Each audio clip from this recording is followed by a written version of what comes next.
Abramos nuestras Biblias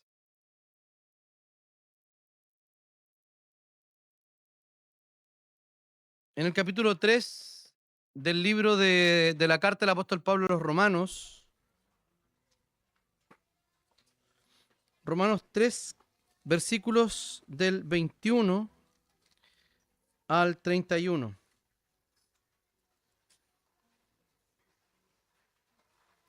Dice así la palabra del Señor. Pero ahora, aparte de la ley, se ha manifestado la justicia de Dios, y de ello dan testimonio la ley y los profetas. La justicia de Dios por medio de la fe en Cristo es para todos los que creen en Él, pues no hay diferencia alguna, por cuanto todos pecaron y están destituidos de la gloria de Dios, pero son justificados gratuitamente por su gracia, mediante la redención que proveyó Cristo Jesús, a quien Dios puso como sacrificio de expiación por medio de la fe en su sangre.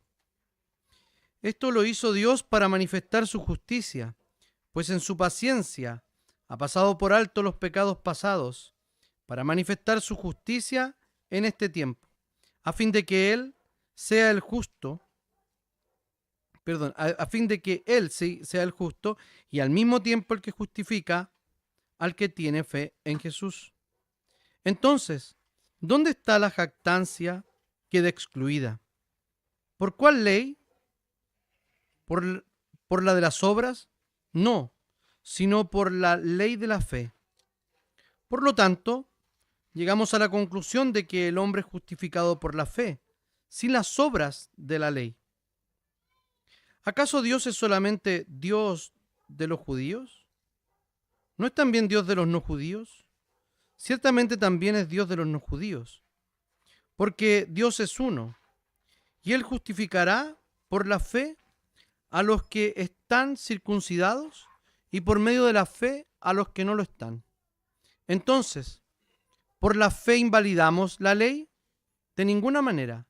Más bien, confirmamos la ley. Oremos. Señor, te damos infinitas gracias por tu palabra. Te quiero pedir, Señor, que tú en esta hora hables a nuestro corazón, que nos bendigas, Señor, que podamos estar atentos a tu palabra y ser edificados por ella, Señor.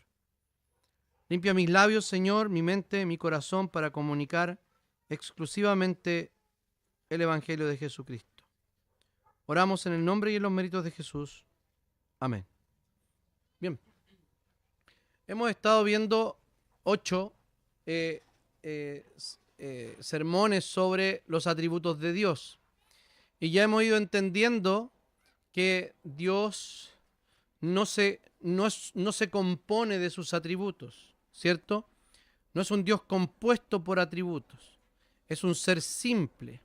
Al ser un ser simple, significa que no tiene componentes, ¿ok? Entonces, cada atributo es exactamente a lo que Dios es. Esto quiere decir que los atributos son tan perfectos como Dios es. O sea, todo lo que hay en Dios es Dios y Dios es sus atributos. Por lo tanto, podríamos hacer el ejemplo o el paralelo de nuestros sistemas que funcionan en nuestro cuerpo. Si alguno de estos está funcionando mal, hay un problema, ¿cierto? Y todos tienen relación con el uno o con el otro. Guardando las proporciones de este ejemplo, Dios actúa siempre en conjunto con todos sus atributos, porque Él no se puede desprender de atributos para actuar de una forma o de otra. Entonces, hoy día vamos a ver como el noveno sermón, la justicia de Dios. La justicia de Dios, cuando la pensamos habitualmente en algo así como la santidad y la rectitud de Dios. ¿No es así? Algunos teólogos han dicho que efectivamente la justicia de Dios es como una forma de su santidad y de su rectitud. La idea fundamental entonces de la ley, del concepto de la ley, o la adhesión estricta a la ley, no podríamos decir que Dios está sujeto a una ley y por eso es justo, porque no hay ninguna ley que esté por sobre Dios, ¿sí? Sin embargo, hay ciertamente una ley en su propia naturaleza, en la esencia de Dios. Y en esta ley tan sublime, ya que es un atributo, la justicia de Dios, por esta ley se tienen que regir todas las demás leyes. Es por eso que cuando nosotros miramos la escritura, nos podemos dar cuenta que toda ley que está allí nace del corazón de Dios. Esos 10 mandamientos no son una lista de check que tenemos que hacer, ¿cierto? Sino que hemos violado un mandamiento, hemos violado la ley completa. Entonces, puede considerarse también, como dije, la rectitud, la perfección y la santidad de Dios o del carácter de Dios. Y también esta manifestación hacia su criatura. Entonces, consiste la justicia en términos generales en dar a cada uno lo que se merece. ¿No es así? Ya sea por medio de castigo o de recompensa. Sin embargo, esto no es del todo cierto en la justicia de Dios, porque lo que respecta a Dios, ninguna de nuestras obras, por muy perfecta que sea, son por naturaleza meritorias delante de Dios. No sé si me explico. La justicia es dar a cada uno lo que se merece. Necesito que entiendan este concepto antes de seguir. La justicia es dar a cada uno lo que se merece, ¿cierto? En cuanto a Dios o a nuestra relación con Dios, no se cumple la idea de dar recompensa o castigo, ¿ok? Ya que ninguna de nuestras obras es suficiente para constituir o para motivar a Dios ¿a qué? A darnos una recompensa, ¿ok? Entonces, por eso no del todo se cumple esta relación de dar a cada uno lo que se merece, pero sí hemos recibido nuestro merecido y ya lo vamos a ver más adelante. Hay dos conceptos de justicia en la Escritura, entonces. La justicia distributiva, la que consiste en repartir recompensas o dones a los hombres y a los ángeles. Esto, distributiva, solo cosas buenas, ¿ya? Esto es entonces una expresión del amor divino donde Dios derrama su bondad sobre la base estricta, no sobre la base estricta de méritos. Porque la criatura no puede presentar mérito alguno delante del Creador, sino conforme a su pacto. Entonces hemos incluido un nuevo elemento en esta idea de la justicia de Dios, que Dios, para ejercer la justicia, ha hecho un pacto con alguien. ¿Ok? Tenemos varios pactos en la Biblia. Nos vamos a referir a dos probablemente ahora, que es el pacto con Abraham, que sería el pacto abrahámico cuando le promete la simiente y le promete que todas las familias de la tierra serán bendecidas por su simiente. Dice, yo seré tu Dios y el de tus descendientes. Entonces las recompensas fluyen de la relación de pacto, de la relación pactual que hay entre él y su pueblo. ¿Ok? En cuanto a la justicia distributiva. La justicia es con la que Dios distribuye los dones y las bendiciones según su soberanía, misericordia y sabiduría. No está basada en obras, sino en los propósitos de Dios y en su gracia. Vamos a ver un breve ejemplo aquí en el capítulo 25 de Mateo. Si usted ha sido obediente y tiene una Biblia de papel, vaya a Mateo capítulo 25, donde podemos ver un discurso de Jesús y está hablando específicamente sobre la cuestión del estado eterno o del juicio a las naciones. También habla del siervo negligente. En todo ese contexto Jesús está hablando en su discurso sobre el final o sobre la consumación de las cosas.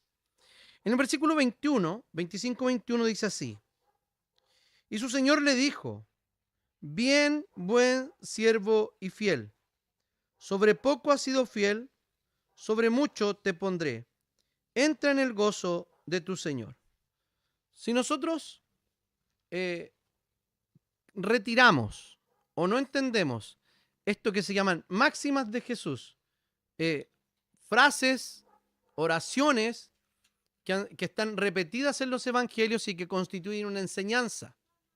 Si no sabemos en qué contexto de la vida de Jesús la ha puesto el evangelista, vamos a tener problemas.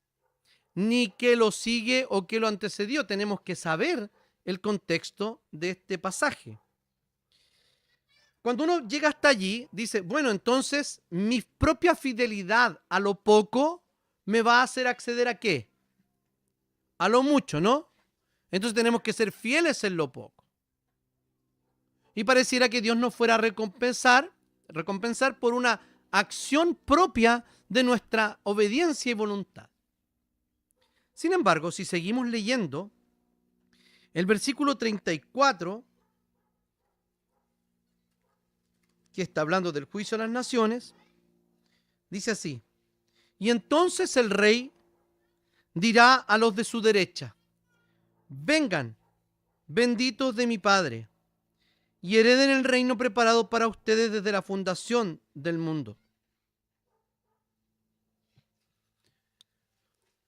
Cuando miramos esto, nos damos cuenta de que el haber sido fiel en lo poco no es la razón por la cual el Señor nos ha hecho herederos del reino que ha preparado para nosotros de antes de la fundación del mundo. Entonces se estaría contradiciendo Jesús en el mismo discurso. Entonces, ¿es por mi fidelidad o es porque el Señor preparó este reino para nosotros desde antes de la fundación del mundo? Vengan, benditos de mi Padre. Y uno puede decir, ok, pero preparó el reino para todos los que creyeran. Entonces, como que preparó una casa sin saber exactamente los que la iban a ocupar. No es así. Porque en el 41 les dice a los de la izquierda: apártense de mí, malditos, vayan al fuego eterno, preparado para el diablo y sus ángeles. ¿Qué les dice? Apártense de mí, malditos. Arriba dice, benditos de mi Padre. Luego dice, vayan al fuego eterno preparado para el diablo y sus ángeles. Entonces, ¿qué está diciendo aquí? Está diciendo que los que trataron a los más pequeños de una manera entrarán al reino y los que no entrarán. Uno puede pensar que esto se trata de obras, ¿cierto? De portarse bien o no. Sin embargo, lo que está diciendo Jesús aquí es que los benditos del Padre estaban destinados a aquello. Tenemos pasajes paralelos similares en el Apocalipsis capítulo 21, cuando nos habla del juicio final. Dice que se abrieron los libros y ahí estaban todos nuestros, no dice esto, pero es sobre esto lo que se nos juzga: hechos, palabras y pensamientos. Pero después se abre un solo libro y se pasa una lista. Y aquel que no estaba en la lista es echado al lago de fuego y azufre, que es la muerte segunda. ¿Qué sería esto? Sería que no depende de las obras que estén escritas en los libros de las obras, que sería los libros, es símbolo de la memoria de Dios, sino lo que importa es si estamos escritos en el libro de la vida o en el libro del Cordero. Sigamos, porque si no, No vamos a terminar hoy. Entonces, hay otra justicia que es la justicia retributiva, que se refiere básicamente a la aplicación de las penas. Es una manifestación, sí, de la ira divina. Es justicia mediante la cual Dios retribuye o paga a cada uno según sus obras, sea como castigo o recompensa. Se relaciona especialmente con el juicio, el pecado y la santidad de Dios. El Salmo 11 dice, porque el Señor es justo y ama la justicia. Los rectos verán su rostro. En el mismo contexto que estamos leyendo anteriormente en Mateo 2, dice, porque paga a cada uno conforme a su obra. Y luego en el 6:23 nos dice que la paga del pecado es muerte. Entonces, si nosotros llegáramos hasta acá, ¿qué pasaría con nosotros? Tendríamos que pagar, ¿o no? A ver, ¿cuántos? La justicia de Dios, ¿qué exige? Que seamos justos o que seamos rectos. Entonces, ¿qué pasaría hasta acá si Dios nos solicitara eso? ¿Cuál sería nuestra retribución para nosotros por nuestros actos? La muerte. Y Pablo sigue trabajando este tema en Romanos. Entonces, la referencia a la justicia retributiva, la cual castiga al pecador, surge una pregunta un poco larga, pero quiero que pongan atención. No es mía, es de un teólogo del siglo XVIII, principio del siglo XVIII, que dice así.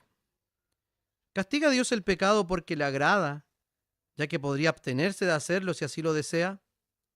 ¿O el castigo del pecado es una consecuencia necesaria del carácter justo de Dios, de modo que no puede dejar de castigar el pecado?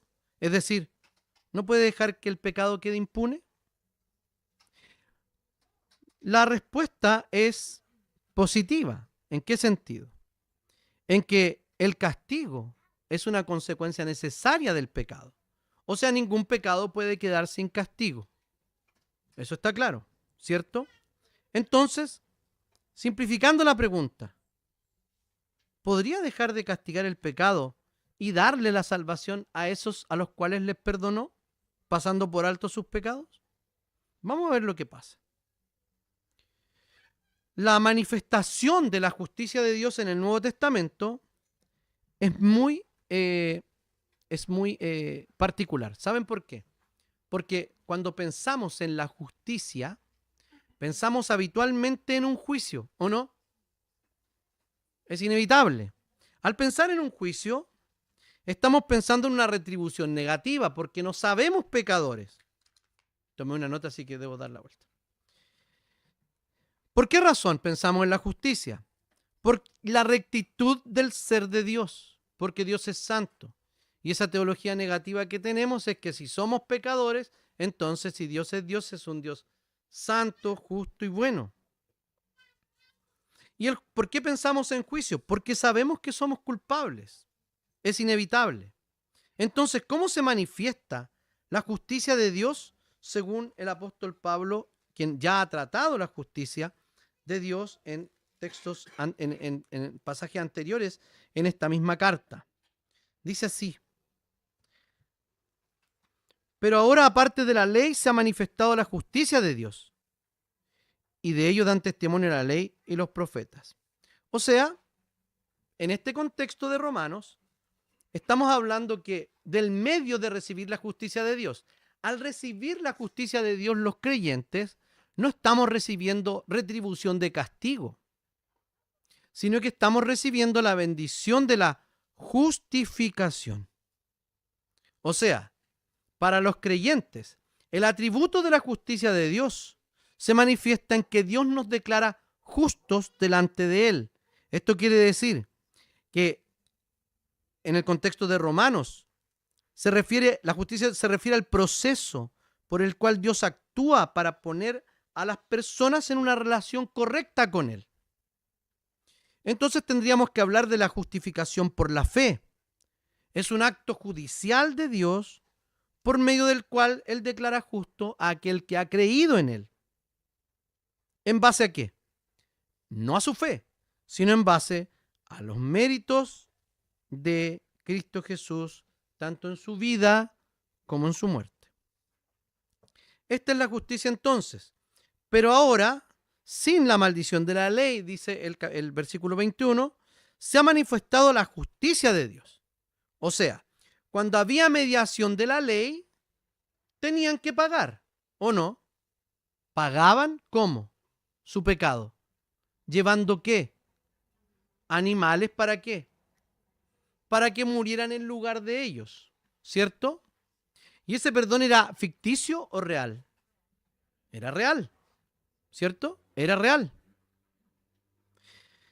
Entonces dice que se ha manifestado la justicia de la que dan testimonio la ley y los profetas. Pablo nos lleva a su propio contexto, al momento que les escribe a los romanos, es decir, después de la muerte de Cristo. En otras palabras, lo que está diciendo es que la muerte de Cristo, la venida de Cristo, anuncia un cambio decisivo en la historia de la salvación. Esto quiere decir que después de la descripción oscura que ha hecho antes, si usted tiene una Biblia de papel, lo va a poder mirar inmediatamente. Cuando dice que no hay ni uno justo, ¿se acuerdan? Ni uno solo, no hay quien busque a Dios. Hay como 13 o 15 descripciones de la naturaleza humana sin Cristo. Ahora está resplandeciendo la luz en la oscuridad. Hay un comentarista bíblico que dice lo siguiente. Esta luz, este rayo de optimismo no viene desde abajo, sino desde arriba. Es una justicia de Dios. Es Él quien viene al rescate. Es Él quien viene descendiendo a salvar a los que a los que se habían hecho totalmente indignos de ser salvos. Y por ser Dios, Él hace esto, por supuesto, sin sacrificar su justicia ni retirar la demanda de la ley. Esta a la luz de su glorioso evangelio. O sea, lo que estamos diciendo es que la ley ya no media para salvación en el sentido de retribución de Dios, sino va a cumplir otro rol la ley en este contexto. Se ha manifestado sin la mediación de la ley. ¿Qué significa? Significa que la justicia de Dios se manifiesta de otra manera, lo que solamente podría significar que no era y no puede ser de los seres humanos a la ley de Dios. Si ellos, miren, si los humanos, testamento, hubiese podido ser salvos por la mediación de la ley, entonces no tendrían que haber ofrecido sacrificios. Porque el sacrificio, ¿para qué era? Para perdonar pecados. ¿Y el pecado cómo se determinaba? Porque había violado ¿qué? La ley de Dios. Entonces había una mediación de esta ley. Sin embargo, nos damos cuenta de que no es posible cumplir la ley. Era y es una justicia aparte de las obras de la ley. No significa entonces que esta ley haya sido olvidada en este desarrollo de la historia de la salvación, sino que, ¿y por qué razón? Porque Cristo vino a cumplir la ley. Si se hubiese borrado simplemente, ¿para qué cumplirla? ¿Para qué venir Cristo a vivir una vida santa que exigía la ley, que era la que exigía de nosotros? Simplemente podríamos pensar, si Dios es tan poderoso, entonces podría haber eliminado esta cuestión de la ley y haber salvado a los que quiera y punto. Pero no. Dios había inventado una forma de cómo las personas eran salvas y perdonadas. Y esto era por derramamiento de sangre o muerte por derramamiento de sangre. Entonces no es que Dios, por ser poderoso, pueda hacer esto. ¿Saben por qué? Porque si es poderoso y no castiga el pecado como la ley que Él mismo dijo, ¿qué estaría haciendo? Fuerte, no escucho. ¿Ah? Sería injusto, ¿sí o no? Sería injusto porque nadie estaría pagando por alguien. Ustedes saben que todo se paga. Todo alguien lo paga. Cuando usted le dan un regalo en una parte, lo está pagando. Siempre. No que le den un regalo, sino en un banco que le regalan algo. ¿Se acuerdan que antes daban regalos por cambiarse de AFP, un montón de cosas? Ya, uno siempre termina pagando aquello.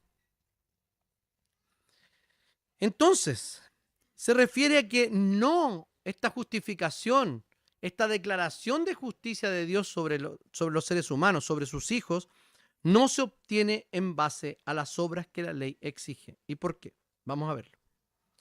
Ya había sido anunciada. Esto quiere decir que esta justicia habían dado testimonio, la ley y los profetas. La salvación no es un plan B de Dios. Dios no ha innovado ni improvisado, sino que desde el principio su propósito ha sido el de revelar su justicia salvífica, enviando a su Hijo como sacrificio. Porque Dios es justo y exige una vida justa, ¿o no? Por la ley. Pero no podemos cumplir esa ley. Entonces, ¿qué corresponde? Que seamos condenados, ¿cierto? Pero Dios había hecho un pacto con Abraham y había dicho que él iba a ser su Dios por todas las generaciones. Y cuando el violar el pacto era meritorio de muerte, ¿o no? ¿Qué hace? ¿Qué le pide a Abraham Dios que haga? Que tome el animal y lo corte en partes. Los pactos de vasallaje en la antigüedad, esto no es una invención bíblica. Los pactos de vasallaje existían. Había condiciones que cumplir y si no se cumplían habían cuestiones que pagar. Se dividió el animal en partes y los que pasaban por el medio del animal muerto era una declaración de que aceptaban el pacto y las consecuencias que la violación de ese pacto traía. O sea, morir. Abraham, ¿en qué momento descuida o rompe el pacto? ¿Qué hace un poquito más adelante? Hace un enjuague con esto, con que su esposa no era su esposa, ¿se acuerdan? Ya, podríamos decir, entonces él mintió, era tramposo, ya, el pacto está violado. ¿Qué diría el pasado? ¿Morir? Sin embargo, no murió.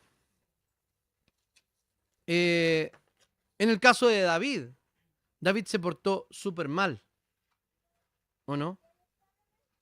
Pero el Señor cumplió la promesa, porque no dependía de David la promesa, sino de lo que Dios había dicho a David, que siempre habría un descendiente suyo en el trono.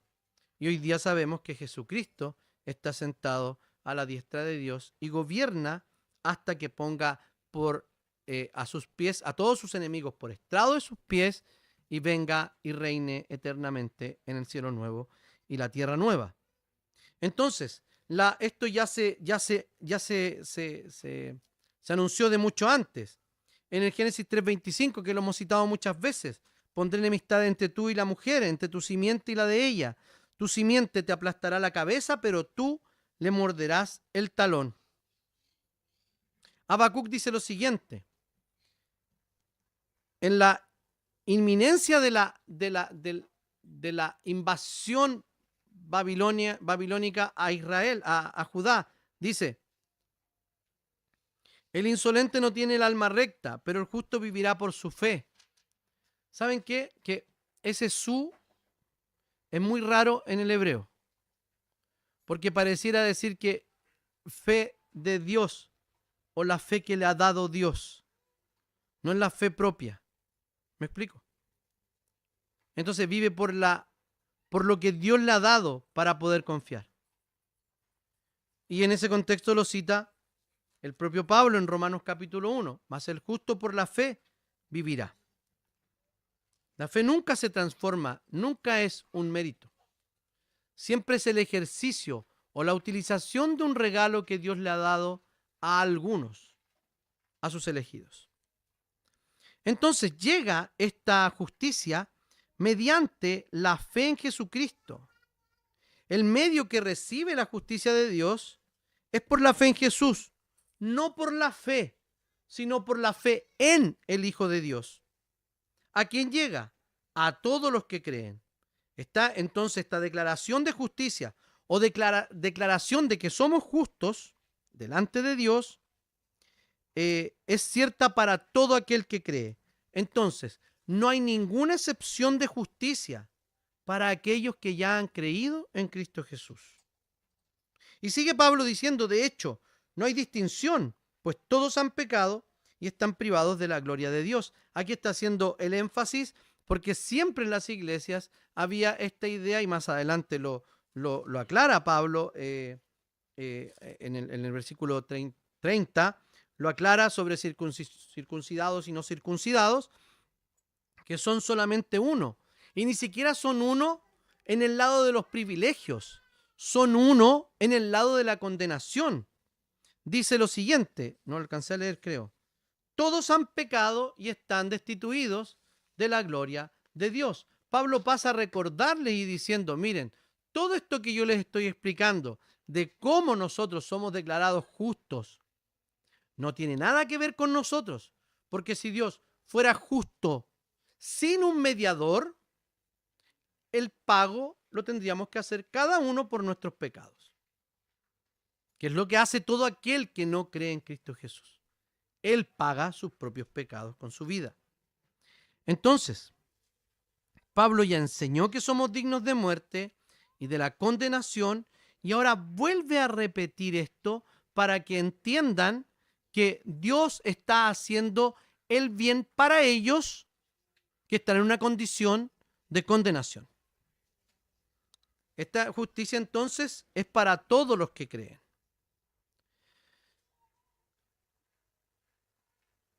Lo que nos hace vivir entonces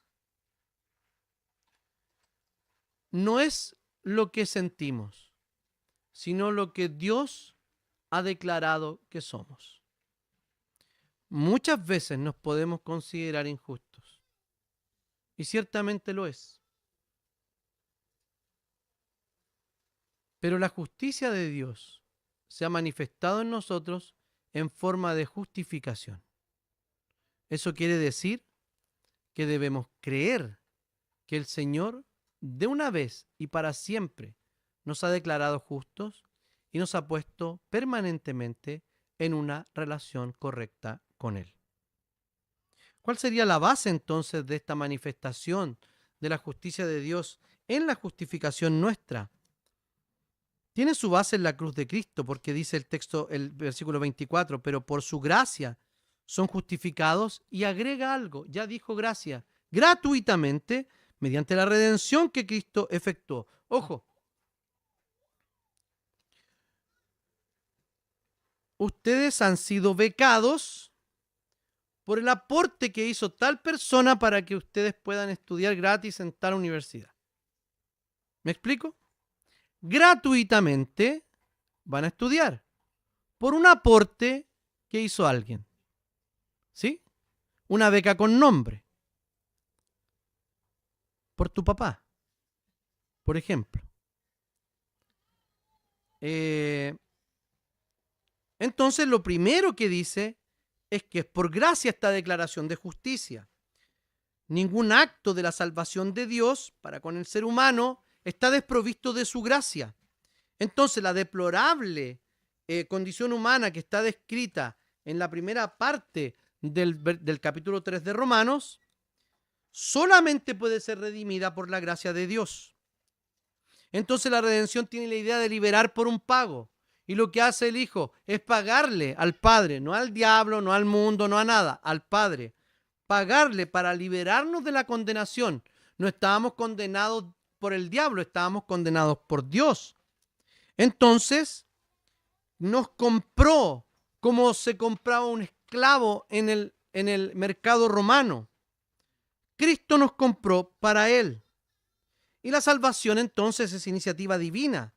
Dice que Dios lo ofreció como un sacrificio de expiación que se recibe por la fe en su sangre, para así demostrar su justicia, a quien Dios puso como propiciación por medio de la fe en su sangre. Entonces, seguimos en la misma lógica que estoy explicando, seguimos con la de cómo funciona esto. Pablo pone de manifiesto entonces que esto es la solución que pone Dios. Él fue quien lo ofreció para morir.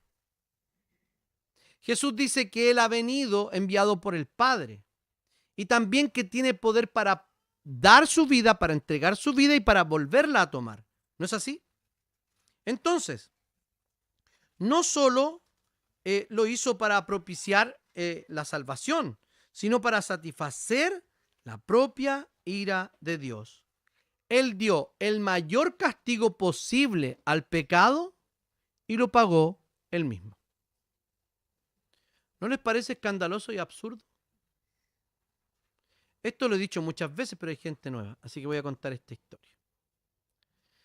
Es como si hubiese dos amigos que se conocían desde niños y uno se convirtió en delincuente y el otro en abogado y llegó a ser juez. Estaba Juanito como juez y llega Pedrito allí y Pedrito dice: está Juanito, mi amigo de la infancia, así que me va a dar la menor pena posible, ¿cierto? Y juzgan, se hacen los alegatos, etcétera, y Juanito da sentencia y le da la peor condenación para el delito que había cometido. Podría haberle dado una más baja, ¿o no? Sí, pero le dio la peor. Y se sorprendió Pedrito porque dijo: ¿qué onda la amistad? ¿Dónde están los amigos? ¿Dónde está el tráfico de influencia que funciona tanto? Entonces, Juan lo había condenado a 5 años y un día. Y lo que hace Juan, el juez, baja de su estrado y le dice: tranquilo, Pedro, yo voy a ir a la cárcel por ti. Esto es lo que ha hecho Dios para nuestra justificación. Había un costo que pagar. El Señor dio la peor condena que podía dar, la más alta, que era la muerte espiritual, y el Señor vino y la pagó. Entonces, los beneficios del sacrificio de Jesús solo se reciben por la fe, porque dice que se recibe esta bendición de expiación por la fe en su sangre. Y luego dice: para así demostrar su justicia.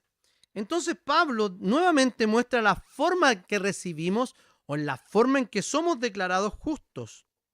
Es por la fe en su sangre, pero no está hablando del líquido rojo, ¿cierto? El fluido de la sangre, sino el sacrificio que según la ley debía ser por derramamiento de sangre, pero no cualquier derramamiento. No es una gotita de sangre de Cristo que podía salvarnos. Era que perdiera tanta sangre como para que le quitara la vida. O sea, la sangre en la mente judía, que era la vida.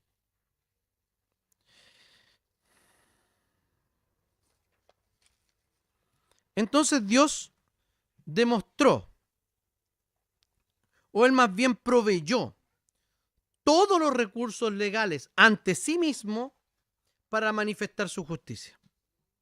Esto es muy raro. Entonces, la justicia de Dios, que siempre la pensamos como una paga y un castigo, porque somos pecadores, estamos viendo que lo que está pasando es que Dios provee todos los recursos legales, provee este sistema de pago, provee el sistema de pago. ¿Por qué hacen eso? Pone a la guagua y me hace así. No sé ni quién es. Es la Olivia. ¿Sí? Ya, hasta aquí llegamos. Dios les bendiga.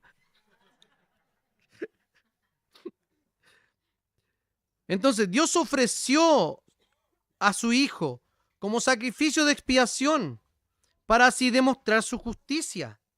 Entonces, ¿qué está pasando acá?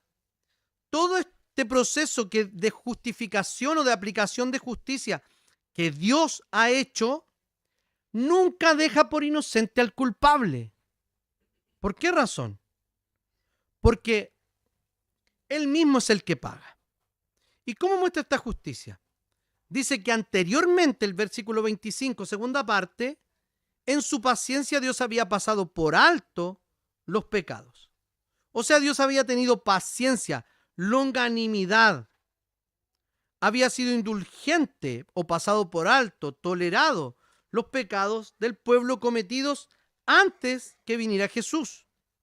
Cuando vino el Hijo a pagar, sufriendo y muriendo, lo hizo para pagar los pecados de los que habían aceptado o bien iban a aceptar también por medio de una fe viva aquello que el Cordero estaba haciendo por ellos.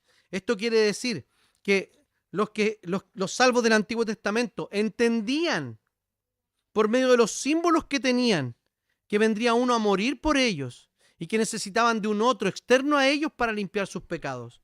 No lo podían hacer por ellos mismos. Cada vez que presentaban un sacrificio, se daban cuenta que habían violado la ley. Entonces los méritos de la cruz se extienden tanto hacia adelante como hacia atrás en el tiempo desde el momento en que Cristo muere.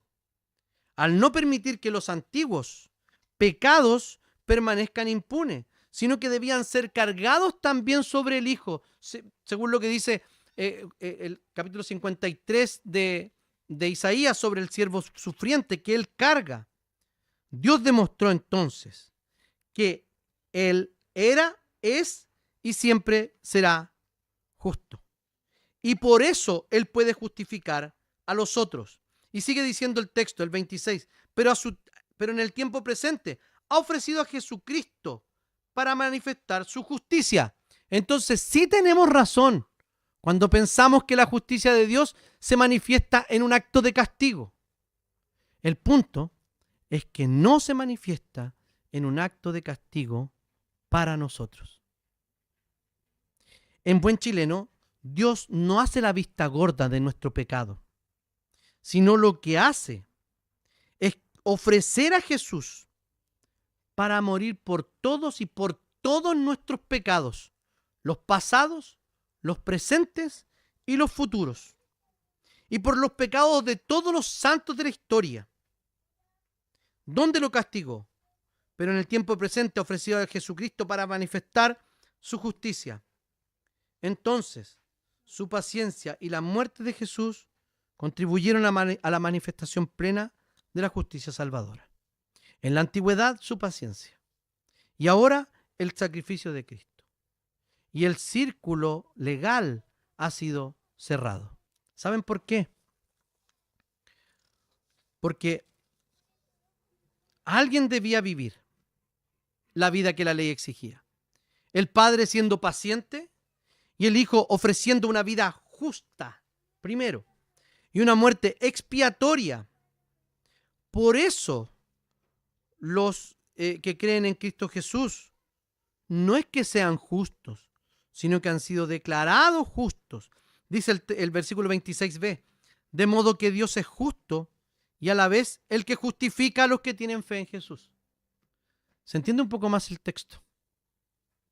Entonces sí es una manifestación de la ira de Dios.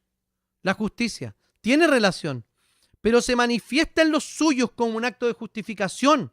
Y quien recibe la ira y el castigo en lugar de nosotros es Cristo Jesús. No es nuestra fe la que motivó a Dios, sino su libre gracia y su absoluta soberana voluntad. No hay otra explicación para saber por qué el Señor, siendo injustos, incluso todavía, nos ha declarado justos. Es porque alguien no es que compró la deuda y me la va a cobrar después. No es un... ¿Cómo se llaman esos que compran deuda? No es un factory, Jesús. No es un factory. Ya, yo compro la deuda, pero después se la voy a cobrar. ¿Sentimos que Dios nos está cobrando a veces algo? Esto me pasa por... Dios me castiga. Las cosas nos pasan porque tomamos malas decisiones. Y son, ciertamente, instrumentos en la mano del Señor para corregirnos. Pero el Señor ya castigó a Jesús. El Señor ya derramó su ira sobre su propio Hijo. Y no solo lo hizo morir físicamente, sino también espiritualmente. Y esto es un misterio, porque el Señor no estaba mintiendo cuando le preguntó, Dios mío, ¿por qué me has abandonado? Lo que experimentó fue el infierno. Lo que experimentó fue el castigo divino, la ausencia de Dios. Y eso es el castigo divino. Ese es el infierno. Esa es la condenación eterna, estar ausentes de la presencia de Dios. Entonces hay algunos resultados. La jactancia entonces queda excluida. Aquí los judíos que podían jactarse de ser judíos queda totalmente excluida porque, ojo, ustedes no pueden ser salvos por medio de la ley, cumpliendo la ley porque no pueden hacerlo. Tuvo que venir Jesucristo para que se cumpliese esa ley y esa justicia de Jesús fuese imputada a nosotros.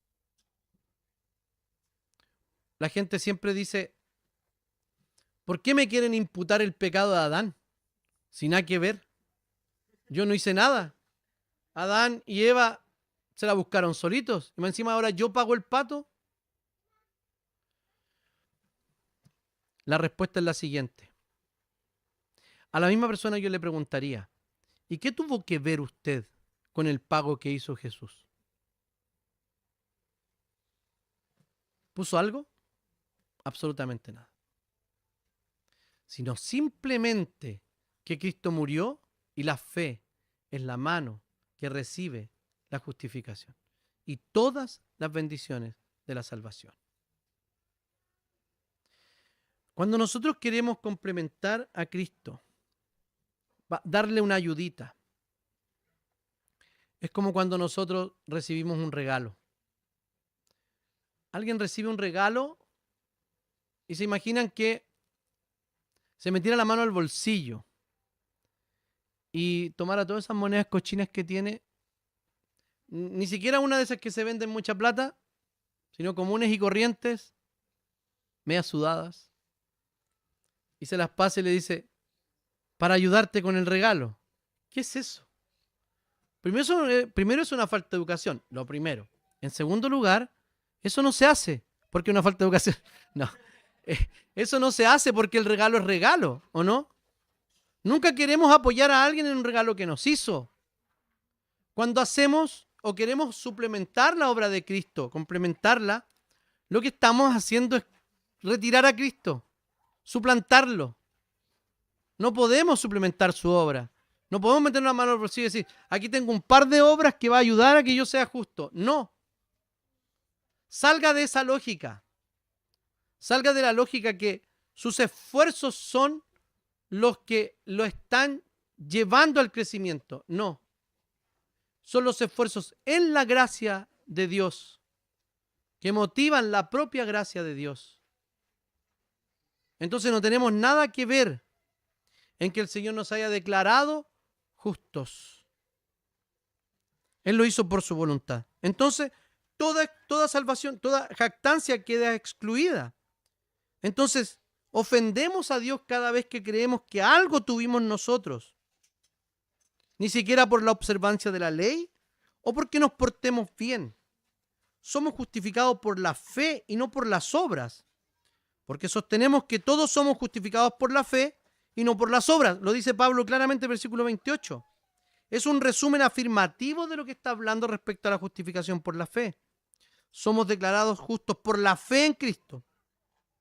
Esta justificación nos pone en una relación renovada con Dios, en una posición distinta con Dios. Nada de lo que podamos hacer puede mejorar o desmejorar la posición que tenemos delante de Dios. Porque si eso sucediera, estaríamos diciendo, sí, Jesús nos da el capital inicial, pero la inversión, el cuidado, tiene que ser nuestra. No es así. El Señor nos ha puesto, como dice Efesios, en lugares celestiales en Cristo Jesús. Y no salimos de ahí. Entonces, si usted quiere ganar un ranking, un score en la vida cristiana, no va a poder hacerlo. Ofende la obra de Dios. La obediencia es por gratitud. porque sabemos lo que Dios ha hecho por nosotros, no para pagarle o para sentirnos incluso internamente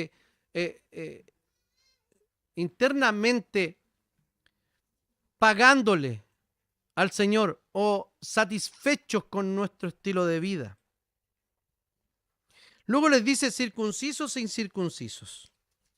Está diciendo que no hay ninguna diferencia en ese contexto en Romanos entre judíos y gentiles.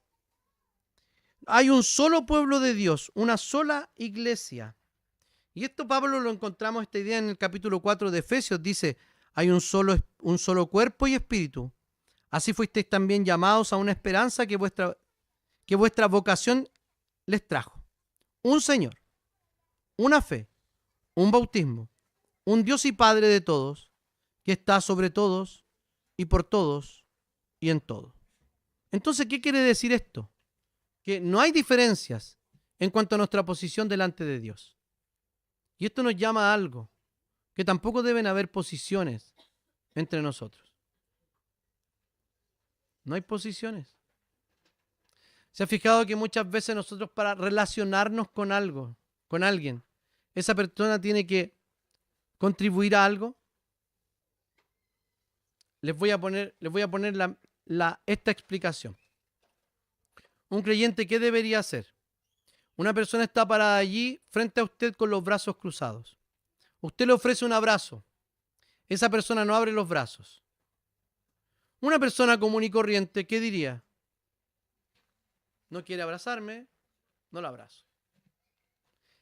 Un creyente, y esto es una ilustración para todo orden de cosas de relaciones sociales. Abro mis brazos para abrazar a alguien y esa persona cruza sus brazos, incluso retrocede. ¿Qué es lo que debe hacer el creyente? Seguirla y abrazar a esa persona. Porque eso es lo que ha hecho Dios con nosotros. No es que nosotros en algún momento hayamos querido a Dios y el Señor vino. No, éramos sus enemigos y estábamos muertos. Ni siquiera estábamos con los brazos cruzados. Estábamos muertos en delitos y pecados, muertos espiritualmente. Y el Señor vino y nos rescató, nos abrió los brazos y nos abrazó. ¿Por qué la gente tiene que cumplir un ranking en su vida? ¿Por qué entre nosotros no podemos relacionarnos de manera fluida con todos? Creo que es porque no hemos entendido que la salvación es por gracia y que todo cuanto vivimos es por gracia del Señor. Pedimos méritos a las personas, pero Dios nos puso en una comunión, en una relación perfecta con Él, formando esta comunidad de la misma manera por gratuidad absoluta para nosotros. Y Cristo pagó todo. Fuimos justificados para ser incorporados a un pueblo y a una familia, a una comunidad como esta. Entonces vivamos correctamente en comunidad. ¿Por qué Pablo dice, anulamos la ley con la fe? De ninguna manera, más bien confirmamos la ley. ¿Qué quiere decir? Lo hace porque algunos le decían que él despreciaba la ley de Moisés. Pablo dice que la ley tiene una función en este tiempo, después de Jesús. No la que los judíos le habían dado incluso, sino que era mostrar y hacernos conscientes del pecado. Esto lo argumenta Pablo, por eso la utilidad de la ley mosaica, de la ley moral, no podía ser la forma en que se evaluaba al ser humano, porque salíamos todos reprobados. Lo que pasó es que Cristo vino y cumplió esta norma por absolutamente todos. En Gálatas 3:24 dice, de manera que la ley ha sido un ayo, un pedagogo, para llevarnos a Cristo, a fin de que fuésemos justificados por la fe. De nada podemos jactarnos, porque todo es producto de la gracia de Dios. El Señor ha tomado la iniciativa. Entonces tomemos la iniciativa con nuestros hermanos. y no nos jactemos de que algo hemos hecho para con Dios. Dios no hace diferencia con los de su pueblo. Tampoco hagamos esa diferencia. La justificación es por la fe sola. Esa fe que nos ha regalado el Señor. Esa fe que produce obras y no que es producida por las obras. De nada podemos jactarnos, como ya dije. Entonces, ¿qué nos queda? Solo agradecer y vivir la comunidad que Dios ha formado con los que ha justificado de la misma manera que Dios ha formado esta comunidad. Oremos. Señor, te damos infinitas gracias por tu palabra. Te pedimos, Señor, que tú nos ayudes a comprender tu obra en nosotros, Señor, y la obra de redención, específicamente, Señor, en la declaración de justicia que tú has hecho sobre nosotros. Heredamos, Señor, ciertamente el pecado de Adán y la contaminación y la condena, pero también, Señor, nos has hecho heredar a Cristo Jesús con todo lo que eso significa, con la virtud que vivió su vida, la santidad en que vivió su vida, que era lo que nosotros teníamos que vivir. Y con la pureza, Señor, que se entregó silencioso a la muerte para poder morir por nosotros, Señor, y degustar toda la condenación que era para nosotros, Señor. Te damos gracias por la sustitución que Cristo ha hecho por nosotros delante de tu tribunal. Te damos gracias, te bendecimos, Señor, y oramos en el nombre de Jesús. Amén.